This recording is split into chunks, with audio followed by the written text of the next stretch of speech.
¿qué tal? Muy buenas noches. Yo soy Ana María Salazar y les doy la bienvenida a este programa del financiero Bloomberg, Gabinete de Seguridad, en el que estaremos abordando la problemática de seguridad pública y seguridad nacional, no solamente aquí en México y en el mundo.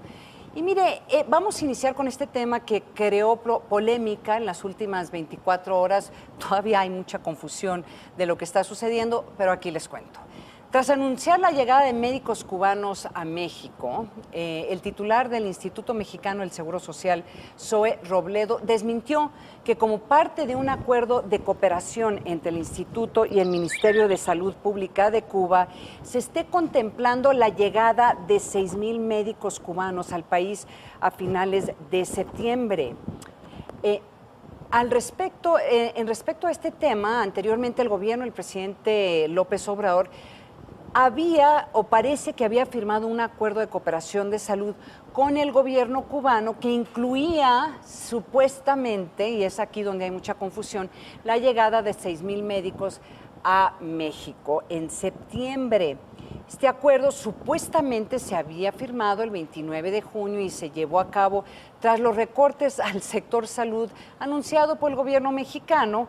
Bueno, que estos recortes implicó el despido de más de 10,000 personas, producto del programa de austeridad, según el portal de Cubanet. Anteriormente, este mismo portal de Cubanet, que hay que decirle, es un portal que viene de Miami, no es un portal que sale de Cuba. Este portal Cubanet adelantó en diciembre del 2018 que la llegada de médicos cubanos a México era inminente, de acuerdo con fuentes cercanos a Lázaro Cárdenas Batel, jefe de asesores de presidencia en el gobierno de López Obrador, al mismo tiempo en que se anunció la cancelación del programa, de este programa Más Médicos en Brasil. Y el presidente llamó a la exclusiva del portal de Cubanet una volada en una de sus conferencias matutinas y afirmó que no llegarían médicos cubanos a suelo mexicano. Ahora, su propio gobierno ha confirmado la información y sigue esto siendo, les juro, esto sigue siendo muy confuso. Y para continuar analizando este tema, no saben cómo le doy la bienvenida a Ricardo Pascoe, ex embajador de México en Cuba. Conoces muy bien la política cubana, conoces muy bien cómo ha manejado a través de los años el gobierno de México su relación con Cuba. ¿Qué es lo que sabemos en este momento sobre esta posibilidad de que pudieran llegar médicos cubanos? Porque sí hay mucha confusión, la verdad. Bueno, tú lo has dicho, hay confusión, no está clara la información. Unos dicen que sí vienen, incluso está la fecha. Por otro lado, ha habido noticias recientemente de que un conjunto de médicos iban a llegar al estado de Morelos. Sí. Entonces, eso agrega un elemento adicional a la confusión de que qué significa ese acuerdo con la llegada de un contingente de médicos para algún tipo de investigación médica en el estado de Morelos.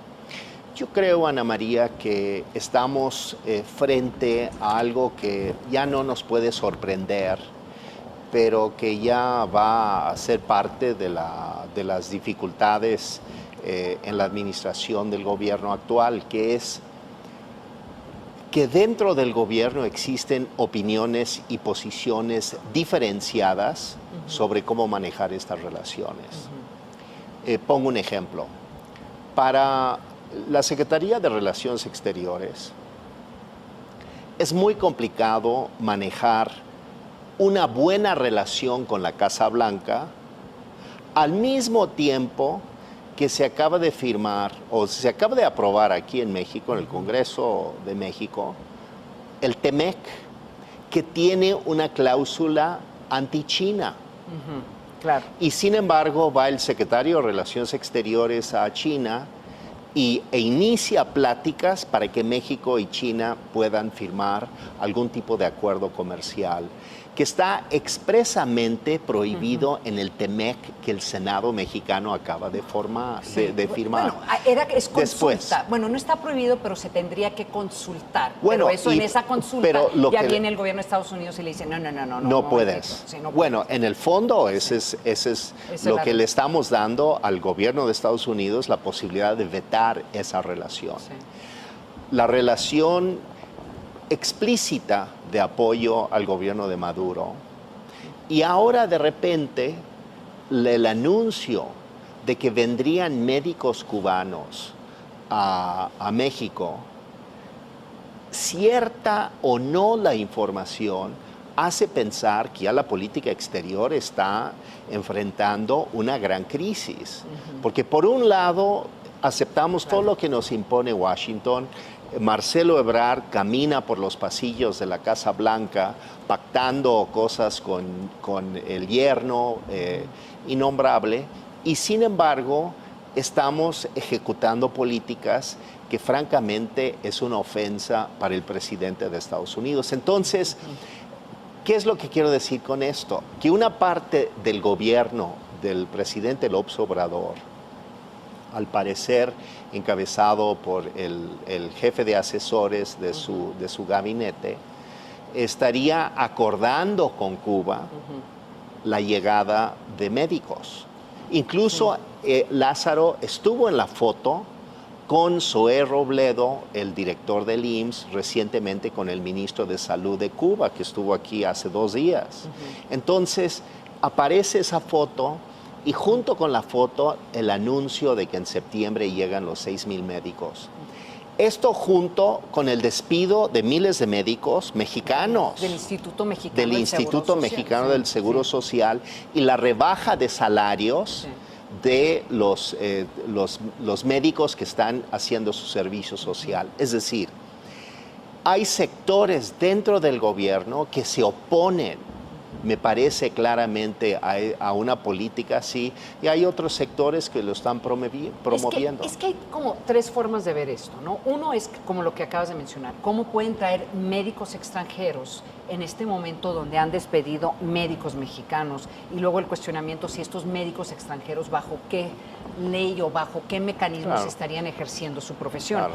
El segundo tiene que ver con, y ahorita nos puedes platicar, la forma en que el gobierno cubano usa estos médicos, que son, es fuerte la palabra, pero son como literalmente esclavos del Estado. Y el tercero es el papel que podría jugar ya políticamente la presencia de muchos médicos cubanos y la influencia política que podría tener en las comunidades rurales donde no hay médicos. Entonces, ¿por qué no hablamos sobre este tema de cómo usa Cuba a sus médicos? Bueno, ya hay mucha experiencia de esto en América Latina.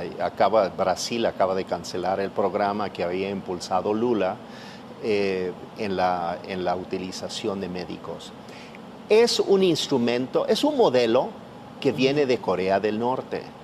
Los coreanos del norte, que tienen una relación muy estrecha con el gobierno cubano, en realidad emplean cientos de miles, alguien dice que millones, yo no sé, de norcoreanos que los rentan como esclavos a China y a otros países de Asia para hacer trabajo que los pobladores de esos países no quieren. Y el esquema es que el país le paga por cada trabajador que llega a su país un salario mensual al gobierno.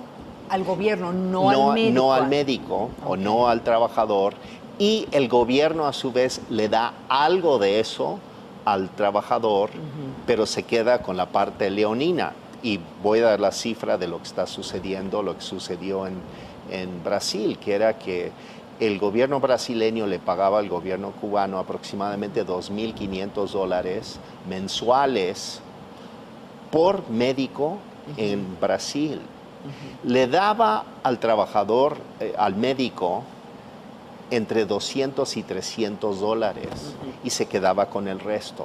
Es decir, es una manera de hacerse de dinero, de hacerse de efectivo para sus compras que tiene que hacer por los bloqueos, etc. Entonces, lo que me parece preocupante es Por un lado, esa, podríamos decir, explotación que se ha hecho vía este modelo norcoreano utilizado por los cubanos.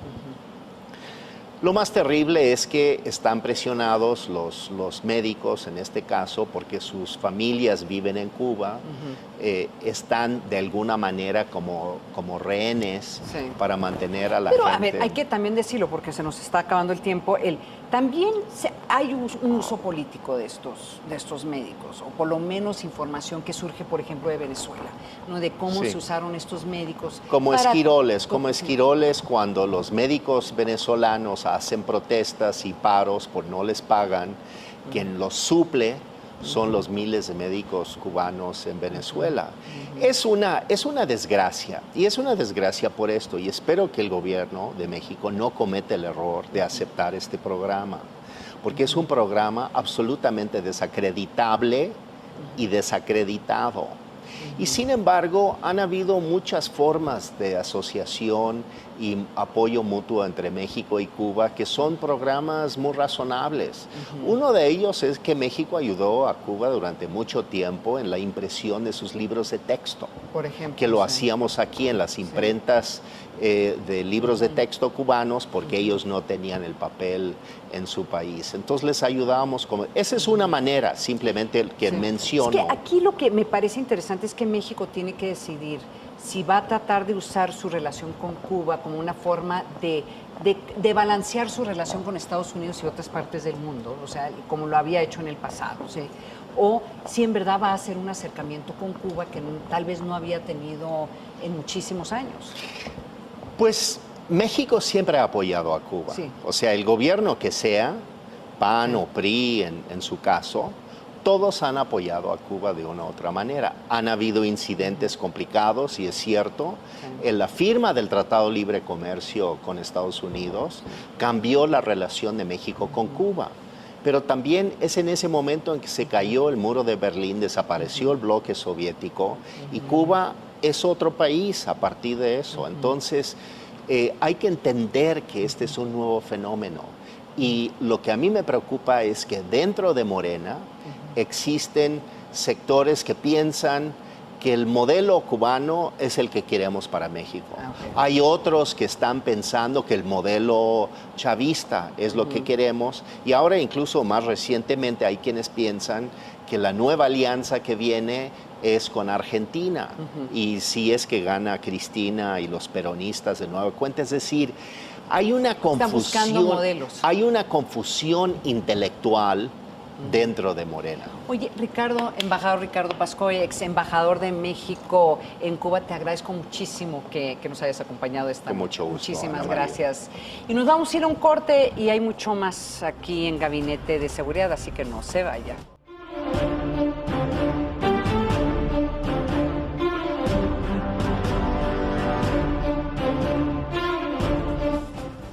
Gracias por continuar con nosotros aquí en Gabinete de Seguridad. Vámonos a otro tema.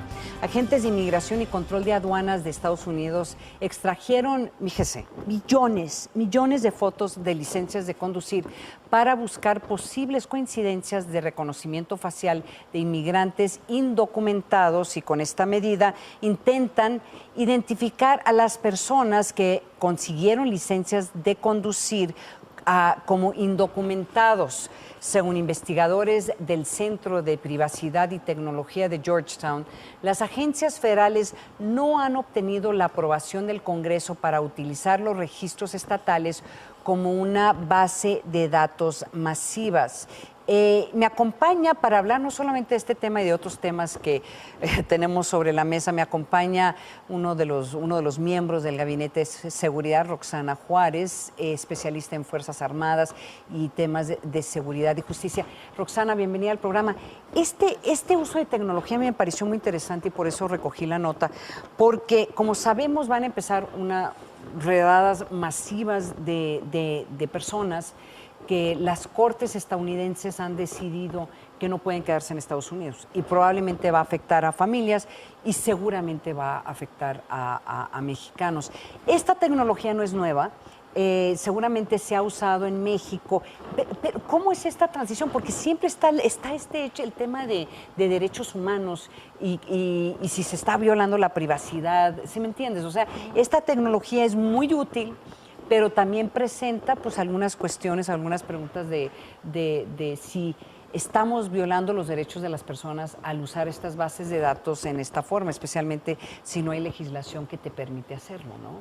Bueno, en el tema de los migrantes, a mí me parece que hay un espacio en el que no tenemos nada legislado. Sí. No tenemos legislado si habría que tomarles huellas digitales. O sea, hay una serie de cosas que habría que hacer. Como ya lo platicabas en en algún programa anterior, no existe un protocolo de migrantes, de migración en México. Entonces, aún con todo esto todavía no existe. O sea, no. yo me imaginaría que los están deteniendo, que están tratando de por lo menos identificarlos. Muchos de estos migrantes no se van a permitir identificar. Deberían de estarles tomando fotos o por lo menos saber quiénes son para poder darles documentos. Bueno, a ver, hace un par de días hablé con una de las personas que está, una persona cercana que está trabajando en este tema de las fronteras, y me decía que todavía no se establecen protocolos. Realmente estamos en una emergencia donde tenemos que resolver las cosas como bien. No se han creado protocolos para poder saber quién llega, quién entra, y menos aún de tomar... Bueno, se les toman sus datos, sí, absolutamente, pero no tenemos todavía esta base de datos homologada que los norteamericanos tienen. Ahora, algo que me parece muy interesante es que, por ejemplo, los norteamericanos tienen ya...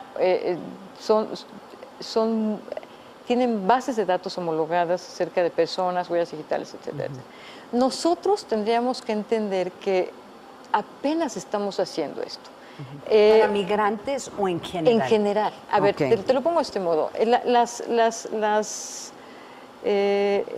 credenciales del IFE no tienen huellas digitales. Apenas ahora empezamos a tener una base de datos de huellas digitales, huellas digitalizadas, váganme la expresión. Lo cual te ayuda a encontrar huellas digitales, así como lo vemos en los programas de Estados Unidos, en donde buscas una huella y tienes una fotografía, etcétera. Exacto. Okay. Eso es muy reciente. Sí. O sea, nosotros no tenemos ni la tecnología y apenas estamos empezando a tener esta tecnología para nuestros ciudadanos y yo no veo cómo podamos ponernos a la altura de la situación con los migrantes. Y el tema es que es un problema de seguridad. Ahora, el tema de derechos humanos, por otro lado, del que tú hablabas, es un tema cultural que ha crecido en las instituciones gubernamentales. En realidad, el tema de derechos humanos, yo creo que todavía no se ha estacionado, o sea, lo hemos confundido con cuestiones de seguridad y con cuestiones de derechos humanos. Perdón. Oria, a ver, acompáñame porque tenemos en la línea telefónica al gobernador de Tamaulipas, porque ya empieza a haber reacciones en México sobre pues este acuerdo de flujo migratorio entre Estados Unidos y México y uno de estos rechazos que viene por parte de un gobierno de aquí de México tiene que ver con el gobierno de Tamaulipas, que se rehúsa a instalar estaciones de detención de migrantes en Tamaulipas. Tengo en llamada telefónica al gobernador de Tamaulipas, Francisco García Cabeza de Vaca. Gracias por tomarnos la llamada, gobernador. Muy buenas noches. ¿Cómo te va, Ana María? Muy buenas noches. Qué gusto saludarte. Antes de entrar y preguntarle sobre la decisión del gobierno de no apoyar por lo menos en estas estaciones migratorias, ¿cuál es la situación de Tamaulipas qué es lo que está pasando en la frontera con los migrantes que están tratando de llegar a Estados Unidos? ¿Qué tanto le ha afectado este acuerdo que hizo México con Estados Unidos? Bueno, de entrada comentarte que más allá de negarnos a un apoyo, aquí se está dando una colaboración, una coordinación con el gobierno central. ¿En qué sentido? En coadyuvar precisamente con la Guardia Nacional, con las Fuerzas Armadas, a través de la Policía Estatal, para asegurarnos que todo aquel migrante que entre de una manera ilegal, pues de igual manera pueda ser detenido y se pueda entregar al Instituto Nacional de Migración para que éste pueda ser deportado y regresado a su país de origen, porque estarían entrando de una manera ilegal. Eso es de entrada. Pero cuando hablas, Ana María, de un acuerdo, no sé si tú tengas los alcances de este acuerdo, que no creo que se haya hecho público. Se habla de que aquellos ciudadanos centroamericanos que busquen asilo político o refugio en Estados Unidos les estarán dando una cita, no sé si tengas conocimiento de esto, para un juez. Sí. Esa cita puede llevar entre 3, 6 hasta un año. La realidad de las cosas, Ana María, es que en la frontera norte, especialmente en las ciudades fronterizas, no se cuentan con albergues del gobierno federal. Los albergues que se cuentan son de asociaciones civiles, de núcleos religiosos, que de buena fe, de una manera humanitaria, ahí sí se aplica directamente el tema humanitario, apoyan a los migrantes. Pero estos albergues, Ana María, están preparados para recibir normalmente a los migrantes que son deportados de norte a sur. Me explico, los connacionales que deportan y que les dan albergue, les dan alimento, y después a través de instituciones como la que tenemos aquí en Tamaulipas, el Instituto Tamaulipeco del Migrante, los apoyamos y les damos pasajes para que se regresen a sus ciudades de origen.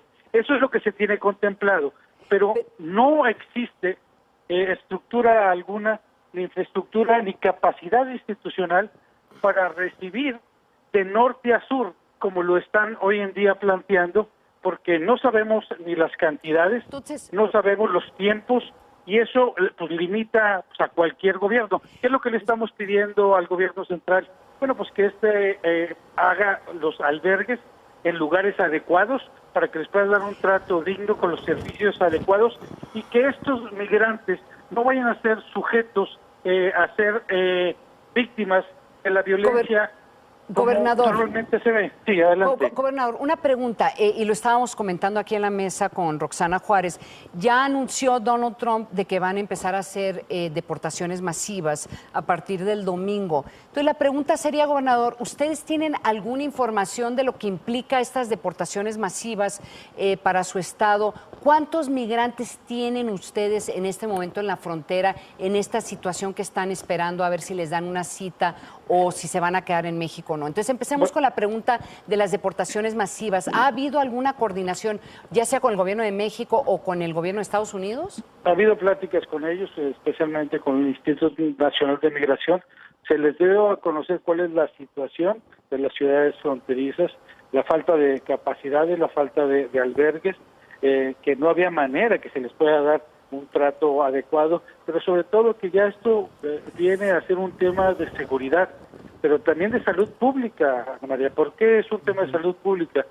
Porque a lo largo del trayecto de estas caravanas se han detectado que se han generado brotes de algunas enfermedades que normalmente no se veían. En Tabasco, cólera, tifoidea; en Veracruz se dio varicela, sarampión, y pareciera ser un tema menor, pero déjame decirte algo, no estamos preparados para una contingencia de esta naturaleza. Imagínate ahora que se concentre en la frontera norte, no solamente los que están llegando allá, sino que ahora, como tú acertadamente lo mencionas, dice el presidente de Estados Unidos que va a haber una deportación masiva.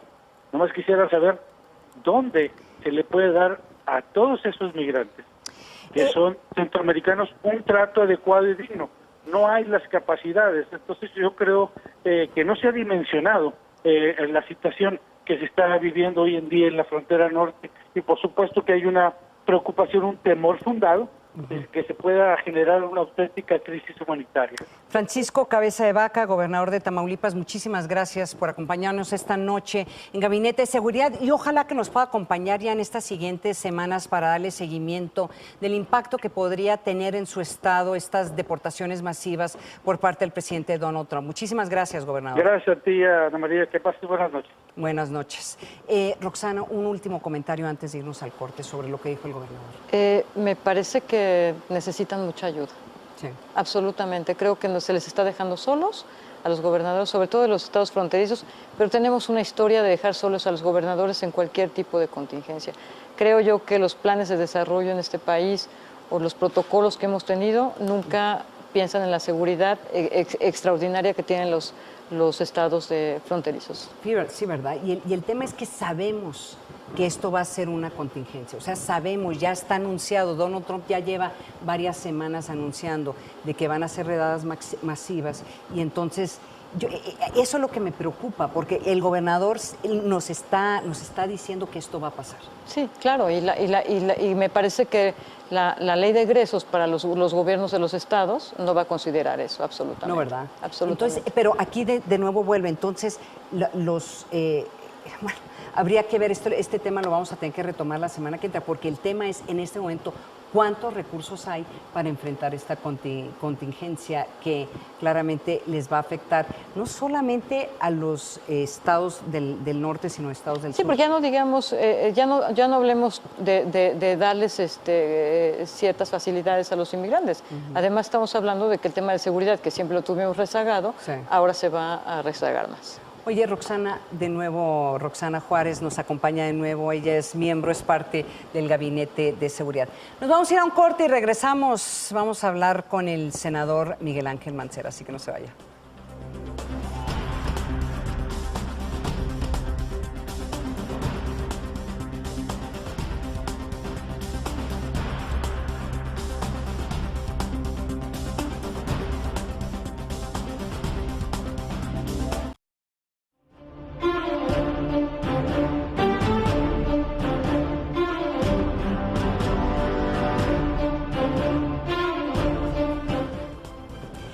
Gracias por continuar aquí en Gabinete de Seguridad. Ahora sí, nos vamos a ir a otro tema. Y voy a empezar con una historia. Les voy a contar una historia de un presunto líder de una banda de asaltantes en el metro conocido como el Chocorrol. Tiene en su historial al menos 9 detenciones dentro de las instalaciones del sistema de transporte colectivo Metro. Ante esto, la titular de la dependencia, Florencia Serranía Soto, dijo que el Chocorrol ni su banda volverá a entrar al metro luego de ser cuestionada sobre la incidencia delictiva al interior del sistema de transporte colectivo. Ahí podemos ver estas imágenes. Recordemos que ante la decisión de la Suprema Corte de Justicia de permitir a los ciudadanos la solicitud de seguir su proceso en libertad conforme al nuevo sistema penal en julio del 2017, Miguel Ángel Mancera, coordinador del PRD en el Senado de la República, advirtió que unos 4,000 reos de la Ciudad de México podrían salir de la cárcel. De esa manera, todos los presuntos delincuentes que fueron llevados a la cárcel en el viejo modelo podrían alcanzar la libertad bajo fianza, siempre y cuando enfrenten delitos que no ameriten la prisión preventiva oficiosa. Y justamente este jueves la Cámara de Diputados recibió la minuta que expide la Ley Nacional de Extinción de Dominio, la cual reglamentará el artículo 22 constitucional aprobada por el Senado, cuyo objetivo es regular la extinción de dominios en favor del Estado por conducto del gobierno federal y las entidades federativas. Según el documento publicado en la Gaceta Parlamentaria, entre los delitos susceptibles de esa extinción se mencionan el secuestro, delincuencia organizada, los cometidos en materia de hidrocarburos, petrolíferos y petroquímicos, contra la salud, trata de personas por hechos de corrupción o robo de vehículos. El documento también explica que se establecen los mecanismos para que las autoridades administren y moneticen los bienes sujetos al proceso de extinción de dominio, incluidos, fíjese bien, sus productos, rendimientos, frutos y accesorios. Y para analizar este tema nos acompaña aquí en la mesa el senador Miguel Ángel Mancera, quien ha estado detrás de esta reforma y hemos tenido conversaciones con él a través de los años sobre el tema de la reforma de justicia penal. Y también un miembro del gabinete, Jorge Lara. Gracias, Jorge, ex subprocurador de la República. A ver, les había pedido, doctores, que me acompañaran el día de hoy, porque siento que aquí en Gabinete de Seguridad le hemos dedicado mucho tiempo a uno de los aspectos para poder controlar la violencia en el país, que es el famoso Guardia Nacional, que es un mecanismo de que la idea es que si pone suficientes, no son soldados, pero Guardia Nacional, podría reducir la capacidad de los criminales. Hoy quisiera platicar sobre otros dos temas. La capacidad que tiene el Estado de poder controlar criminales dentro de la cárcel o por lo menos tenerlos detenidos, ya sea que sean condenados o no. Y la segunda sería la extinción de dominio. Entonces, senador, sé que nos trajiste para este programa unos diagramas de tu preocupación de qué ha sucedido con la nueva reforma y la cantidad de personas que han salido libres y que esto podría estar, no sé si podemos subir algunos de estos diagramas que nos trajo el senador, y cómo estos, el hecho de que hay tantas personas fuera que han salido de la cárcel podría incidir en el alto índice de violencia que se vive en la ciudad en este momento. Porque platícanos de este diagrama. Y de veras, gracias por acompañarnos. Saludo a Jorge y te platico. Aquí lo que estamos viendo en pantalla es precisamente la población penitenciaria de la Ciudad de México, comenzando en el año 2000. En el año 2000 se tenían 20,000 personas en población penitenciaria. Después viene una curva que empieza en ascenso, y esa línea de ascenso es precisamente el periodo a partir de 2002 hasta llegar a 2006 con 32,000 personas en población penitenciaria. Básicamente lo que más se ingresó en este periodo, digamos que disparó de lo que era la situación de normalidad, fueron los delitos de robo calificado, robo en casi todas sus modalidades, incluidas las tentativas. De ahí el siguiente ejercicio de gobierno, 2006-2012, pasamos de estos 32,000 a 41,000. Cuando a mí me toca la Procuraduría, encabezar la Procuraduría, dejamos esta población penitenciaria, 41,000 presos. Se mantiene, está fluctuando entre 39, 40, 41, y es en 2015 cuando se comienza con una aplicación primero de la Ley de Ejecución de Sanciones y después en la transición del sistema acusatorio, un cambio en el enfoque de la prisión preventiva, que viene esta salida. Y entonces la Ciudad de México, nosotros lo advertimos por ahí cuando andaban en los 30, 28, 29, y dijimos, si sigue esto así, probablemente lleguemos a 25, que va a ser una cifra por el cálculo que se hacía de ingresos-egresos. Hoy, en las cifras que yo tengo, estamos en 25,000. Quiere decir que tenemos la población penitenciaria. O sea que bajó casi la mitad, ¿no? Sí, por ahí del año 2003, 2004. Sí. Esa población penitenciaria. El reflejo, que hacemos un cruce con incidencia. Ahora vamos a entrar, tenemos otro diagrama, ¿sí? Entramos al otro diagrama. Vamos a ver el siguiente diagrama, por favor. ¿Sí? Déjame ver cuál es. Estas son salidas por secuestro, o no necesariamente secuestro, privación ilegal de la libertad, incluida la modalidad de secuestro. Entonces, nosotros advertimos salidas, y cuando señalamos las salidas de secuestro, obviamente damos las cifras de muchos de los incrementos. Es muy delicado, sobre todo en este delito. Es muy, muy delicado. A ver, entremos a este otro diagrama que nos comparte. Okay. Ahí lo que tenemos es población penitenciaria nacional. Sí. En esta población penitenciaria nacional es un referente muy parecido al de la Ciudad de México. Tenías 223,000 reos y pasaste a tener 188,000. Wow. O sea, esta salida que se da también en este periodo coincide... Del 2015 al 2016. ¿Pero por qué salieron tantos en esas fechas? Mira, Jorge podrá tener ahí un análisis también, porque él estaba encargado de tareas complejas, pero yo te puedo decir que fue muchísimo de ejecución de sanciones. Con el nuevo modelo se empezó a liberar a mucha gente. Dos, que ya no había entradas a prisión preventiva, porque se dio muchísima salida, es decir, lo que se llama la puerta giratoria. Había detención, se seguían procesos, pero en libertad. Sí. Procesos en libertad. La Ciudad de México fue un referente para esto clarísimo, porque cuando hacemos el cruce de cuáles son los delitos por los que se dio este fenómeno, volvemos a caer en el robo.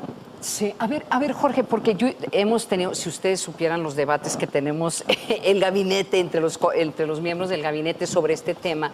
O sea, aquí sobre la mesa está la idea, o por lo menos la hipótesis, que la criminalidad y la violencia que se está viviendo en el país en este momento es en parte el reflejo de lo que hizo la reforma. Las nuevas reformas, que de una forma u otra facilitaron la salida, dificultaron a los MPs, ahora fiscales, de poder tratar de tener personas detenidas, aunque sea por unos meses, para tratar de controlar o por lo menos reducir la capacidad de estas organizaciones. ¿Cuál es tu posición? A ver, estamos hablando de salidas de prisión preventiva en proceso. Sí. ¿Sí? Y este fenómeno se vio en otros países que también acudieron a la reforma, incluso de Europa y de Latinoamérica. Es decir, en las mismas proporciones. Si ponemos las gráficas, van a ser básicamente en las mismas proporciones. Estamos hablando de un avance, de un tema de derechos humanos que, desde luego, como dice el senador Mancera, tiene que ver con la aplicación a casos de procesos del sistema tradicional que se habían beneficiados con lo que se llama revisión de la medida cautelar de prisión preventiva. Aquí hay que decirlo porque me parece que se ha criticado genéricamente al sistema. Yo quiero decir, el sistema cuando funciona es durísimo. La tasa de encarcelamiento de sentencias condenatorias en los Estados Unidos en comparación a México es 4 veces a 1. Es decir, bien aplicado, bien llevado, con investigaciones robustas, es un sistema de justicia, hay que decirlo, duro. Pero usar el de Estados Unidos, y no sé qué piensas, no se puede, porque ellos tienen plea bargain, tienen mecanismos de negociación. Pero estoy hablando justamente de eso, estoy hablando de sentencias condenatorias. Ahora, ¿qué pasa con el plea bargain y otras figuras? Que no nos hemos hecho cargo, y yo creo que también hay que ser autocríticos, desde gobierno federal y gobiernos de entidades federativas, de tres elementos críticos para que funcione el sistema que no están funcionando. El primero lo hemos hablado mucho, ya se ha discutido, es el tema de la investigación policíaca, que no es robusta, no es eficaz, no es eficiente y no es oportuna. Y ahora vamos a ver qué va a pasar con Guardia Nacional, ¿no? Que militares haciendo investigaciones policíacas con alta complejidad criminalística. Y número 2 y 3, que son, creo, en donde tenemos que hacer énfasis en recursos, en capacitación, es en las unidades cautelares. No hemos invertido en unidades de cautelares. Medidas cautelares, correcto. Es decir, si va a salir gente de la prisión, en prisión preventiva, en proceso, necesitamos, perdón que lo diga tan simple, necesitamos policías que los cuiden afuera. Esa es la misión de las unidades de cautelares, que los estén vigilando, que los estén evaluando, que los estén monitoreando, que estén haciendo trabajo cotidiano para ver si se están satisfaciendo las condiciones que imponen los jueces para que esta gente no se desvíe de lo que está haciendo. Y déjame nada más darte el tercer punto, que lo ha señalado. Tampoco tenemos un manejo robusto de soluciones alternas. ¿Sí? No hemos sabido como país y como entidades federativas de mecanismos alternos gestionar de manera robusta los mecanismos alternos que tienen que ver con acuerdos reparatorios y que tienen que ver precisamente con sentencias en procesos abreviados. Ahorita nos tenemos que ir a un corte como un minuto, pero reacciones a lo que dijo Jorge. Claro. Aquí, a mí, digo, el pensar en cautelares casi se me hace como una fantasía cuando ni siquiera tenemos policías que puedan hacer la investigación. O sea, yo creo que esa es la parte la que preocupa. Con toda la reestructuración que se hizo el Estado, sí hay una gran interrogante. Uno, en lo que describe Jorge, no lo va a resolver la Guardia Nacional. No. Y dos, entonces, ¿qué debe de hacer el Estado a corto plazo para poder enfrentar esta ola de criminalidad, lo que se está viviendo en la Ciudad de México, por ejemplo?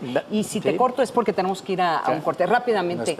Nos esperamos. Entonces, ¿por qué no nos vamos a un corte y vamos regresando y continuamos esta conversación? Porque la verdad es que esta preocupación es una preocupación que de una forma u otra, yo me imagino, senador, tendría que reflejarse en legislación que tendrían que estar proponiendo literalmente el día de mañana para empezar a resolver el problema de criminalidad, porque en este momento, como se ve, y con las reestructuraciones, no hay forma de, por lo menos a corto plazo, de resolver la ola de criminalidad que se está viviendo en el país. Entonces vamos a un corte y seguimos analizando este tema con el senador Mancera y con el ex subprocurador Jorge Ayala. Nos acaban de cortar. Jorge Ayala.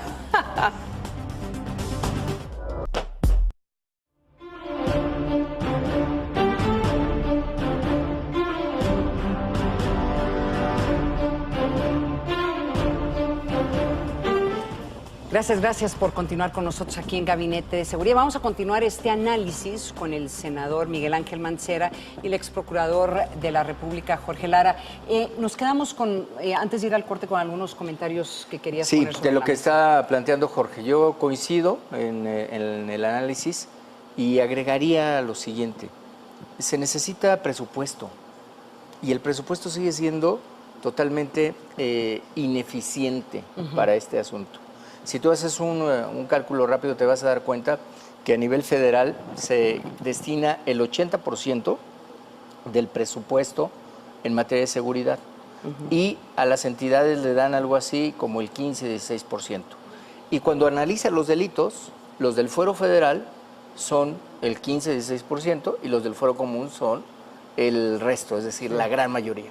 Entonces, para poder tener un sistema de cautelares efectivo, pues necesitarías tener los brazaletes, los monitoreos, los policías a los que se refiere Jorge. Jorge, muy difícil si no hay presupuesto. Entonces, ¿en qué se está optando ahora? Reforma para apretar otra vez. Todo lo que se criticó y lo que nos dijeron que no 1000 veces, nosotros dijimos, necesitamos prisión preventiva para aportación ilegal de armas. No, porque los derechos humanos. Bueno, ahora ya se aprobó. Ahora ya va a ser prisión preventiva también para robo a casa habitación. Ahora va a ser prisión preventiva para otros delitos que no estaban en el radar. ¿Qué va a pasar? Y aquí podemos hacer la apuesta. Va a volver a cambiar esta curva. Y va a empezar a subir el número de personas. Va a empezar a subir. Sí. Y en algún momento yo creo que se van a estabilizar los índices de violencia. Sí. Y entonces el discurso va a ser, lo logró la Guardia Nacional. No es cierto, lo va a lograr esto. Otra vez van a meter a la gente a la cárcel. Oye, pero Jorge, aquí creo que el problema es también cómo se está decidiendo, si es correcto decidir por delito o por la situación personal y jurídica del imputado. Entonces, digo, en muchos países lo que están haciendo es analizan su peligrosidad, si se va a fugar, qué posibilidades hay de continuar delinquiendo y sobre todo si hay forma de presionar para que regrese y enfrente el delito. Entonces, a lo mejor yo entiendo la necesidad de ver esto como los delitos más graves o los que tienen más impacto en la sociedad y por eso hay que volverlos a detenerlos. Pero aquí parece que sí se está regresando. Se está regresando. No, vamos, la tendencia no es por delito, sino por este riesgo de evasión, ¿no? Lo que tendría que estar dando criterio. Y además de que también la reforma constitucional genera una audiencia inicial, el senador lo sabe muy bien, que es muy lejana al momento del enjuiciamiento y que nos está sirviendo solamente para los momentos de flagrancia, que además hay que decirlo, sigue siendo la flagrancia la gran proveedora de casos al sistema de justicia. Hablando de presupuesto, a la Fiscalía General de la República, en comparación del año pasado, se le disminuyó el 7% de presupuesto. Wow. Es decir, así no se puede. Entonces, yo sí creo que aquí debe haber una discusión rumbo al próximo año que integre todos estos elementos de la discusión, elementos estadísticos, cómo se van generando los indicadores. Esta reforma del 19 constitucional del que habla el senador tiene un temario en los transitorios que obliga a los estados, a la federación, a revisar cautelares. Porque decías tú, a ver, ¿dónde se miden los riesgos? La medición de riesgo la hace cautelares, la hace un trabajador social del tribunal aquí en Ciudad de México. Eso no puede ser una medición de riesgo seria.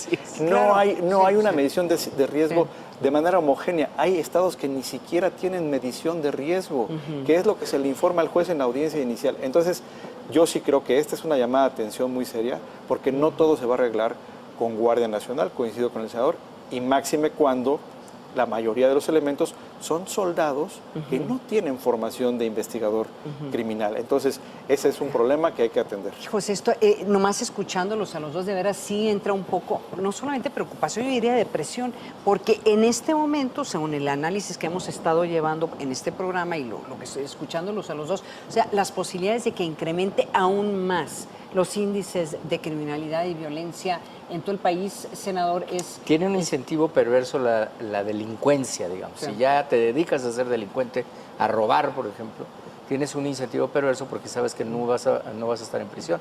Ahí acabas de mostrar tú un caso de 9 eventos. Sí. Yo recuerdo que tuvimos un caso de 17 eventos. Sí. Y no había forma. Y no había manera. y tienes los robos a casa habitación en donde las personas decían, ¿sabes qué? Mejor no denuncio. Nosotros detuvimos a un señor que llevábamos persiguiéndolo 11 años y el día que lo detuvimos salió prácticamente de manera inmediata por un acuerdo reparatorio. Entonces, bueno, esas son las decisiones que tienes que tomar también como sociedad, ¿no? Ahora, hay y ahora se les anuncia, se les advierte que habrá amnistía. Claro. De manera muy vocal por el presidente. Claro, claro. Y ese, prométeme, senador, cuando ya se les presente esa legislación, que vamos a tener la oportunidad de conversar contigo, porque sí hay una duda, de veras es un misterio de qué va a decir esta legislación cuál es la política que está buscando el gobierno. A ver, hay otras legislaciones que se están discutiendo en este momento, ¿cuál y que se acaban de aprobar? ¿Cuál quieren? Pues la de extinción de dominio me La parece extinción muy de dominio. Se acaba de aprobar, ¿sí? ¿Cómo va el Senado? Exactamente. Sí. Se aprobó en el Senado. ¿Qué cambios hay? La extinción de dominio, como bien sabe Jorge, 2008 empezó aproximadamente en México, no es algo nuevo. Sí. ¿Qué es lo nuevo de la ley de extinción de dominio? Primero, que es una ley nacional. Segundo, que tenemos venta anticipada o disposición anticipada. Tercero, que ahora también tenemos incluida la posibilidad de afectar bienes agrarios. Y bueno, que el fondo se ha repartido para reparación de la víctima, pero también para una distribución del gabinete que se ha llamado Gabinete de Bienestar Social. Y les pregunto a los dos, la razón, y parece que voy a hablar como político en este momento, pero la razón de tener este tipo de legislación era porque les creas incentivos a los delincuentes de no seguir delinquiendo, y dos, les quita recursos para que no sigan delinquiendo. ¿Esta ley hace eso, Jorge? Sí, yo creo que el pesimismo de hace rato se puede equilibrar un poco. ¿Un poco? Con esta legislación. En cualquier país que ha habido crisis de seguridad, como Colombia, como Italia, como algunas ciudades, incluso los Estados Unidos, algunas ciudades de Europa, la solución pasa sí o sí por extinción de dominio, en cualquiera de sus vertientes. La reforma del 2008 tenía algunos defectos que incluso llegaron a la Corte, porque la Corte decía, no, la extinción tiene que depender en alguna medida de la investigación penal. Esta reforma ya dispone que va a ser totalmente autónomo de lo penal, y para los técnicos esto es muy importante porque ya no va a depender de estas medidas de defensa, de debido proceso, de irreversión de carga probatoria. O sea, lo que hay que probar es que este inmueble que el bien es de origen lícito. Es de origen ilícito. Y un tema cuantitativo, decía Santiago Nieto hace unos días en una conferencia en la que estuvimos con él, que en México se pueden estar lavando de 15 a 50 billones de dólares. Wow. ¿Sabes cuánto se extinguió de dominio a nivel federal en el sexenio pasado? Apenas 20 millones de dólares. Es decir, la delincuencia en estos alicientes que tiene para seguir cometiendo sus actividades ilícitas es la enorme impunidad. Ahora, yo sí creo que como condición para que esa figura funcione, tiene que haber una visión de Estado. Tiene que haber responsabilidad. Esta figura no es para aplicarla en pequeños casos de la delincuencia común. Tiene que ser sistemático. Y que no puede ser utilizada, ojo, y lo subrayo, como un ariete político o como un ariete de venganzas. Senador, nos quedan 2 minutos de programa. Tiene ¿Algo que estar más que fuera. quiera Yo agregar? también coincido, ¿sí? Debe estar fuera. La extinción de dominio está aprobada. En la Ciudad de México funcionó para el robo de vehículo de manera óptima y creo que me atrevo a decir que va a ser el arma más potente de este nuevo gobierno contra el huachicol. Contra el huachicol. Sin ¿Por duda. qué el huachicol? No tengo duda, porque aquí en un operativo de huachicol vas a poder intervenir el bien inmueble, los instrumentos, todo lo que te encuentres, independientemente de que tengas personas detenidas o no. Con que tengas la carpeta iniciada, vas a poder dar vista al fiscal especializado. Porque este gobierno como que tiene la visión de usarlo en contra de la corrupción. Sí, ven Esa es la parte política. Sí, pero entonces, huachicol, ¿qué más? A mí me parece que en huachicol va a ser muy efectivo. En donde no ha habido buenos resultados, porque ya lo decía Jorge, había problemas con la ley, secuestro, trata, encubrimiento, que fue algo que nosotros insistimos mucho, porque a veces no se configura el robo o no se configura el delito principal, pero sí el encubrimiento. Y el encubrimiento lo que hacía es que te rompía la posibilidad de la extinción de dominio, porque ya no era el delito por el que lo planteaba la Constitución. ¿Hay alguna legislación que se debería estar proponiendo? Nos queda un minuto para empezar a por lo menos que ayude en este proceso de tratar de mejorar las capacidades, por ejemplo, de la Guardia Nacional y los estados de poder reducir los índices de criminalidad. Coincidimos, Jorge y yo, en la reforma del 167 para poder aplicar la prisión preventiva, porque en este momento es inoperante. Absolutamente no. Entonces, en todo esto, ya se han hecho modelos o se han podido anticipar cuándo se empezaría, por lo menos en lo que ya se ha aprobado, el impacto por lo menos en alguno de los estados más violentos del país. Mira, yo creo que En la Ciudad de México. a partir de que se empiece a aplicar la prisión preventiva y esta gráfica que hoy te dejo aquí y que tienes con 25,000 empiece a subir a 30, se va a empezar a notar un cambio. O sea, que lo que tenemos es, la teoría aquí es que hay que tener más personas detenidas, básicamente. Ser más duros. Pero condenadas. Pero también a eso voy. Si las detienes y están en prisión unos meses y no hubo condena, el efecto incluso puede resultar claro. hasta contraproducente. A mí me parece que Coincido. en el corto plazo es buena solución, es buena medida, pero debe haber eficacia de las fiscalías, debe haber solvencia técnica de los policías que llegan ante un juez a presentar los casos y que haya sentencias condenatorias que hablen de que se está batiendo la impunidad, porque tenemos un índice de impunidad todavía del 98%. Y en algunos delitos es imperdonable que no estemos teniendo capacidad de investigar, por ejemplo, homicidio doloso. Otro tema que es concomitante, y lo hemos platicado muchas veces, el tema de que sigue ingresando armas de fuego. Claro, y ese es un tema que no hemos vuelto a tomar. Y este gobierno programa, ha sido especialmente omiso ante el tema del ingreso de armas de fuego. Yo les propongo a los dos que hagamos, porque no hemos debatido ni analizado lo que está pasando con la Fiscalía General y qué es lo que necesita para tener más capacidades. Un ex procurador de la Ciudad de México, un ex subprocurador de la República, yo creo que sería un análisis muy interesante. Con mucho gusto. Senador Mancera, muchísimas Gracias. Miembro del gabinete, Jorge Lara, ex subprocurador de la República. Y les agradezco a ustedes por acompañarnos esta noche. Yo soy Ana María Salazar y los espero el martes en El Mundo Según Trump. Entonces, hasta luego.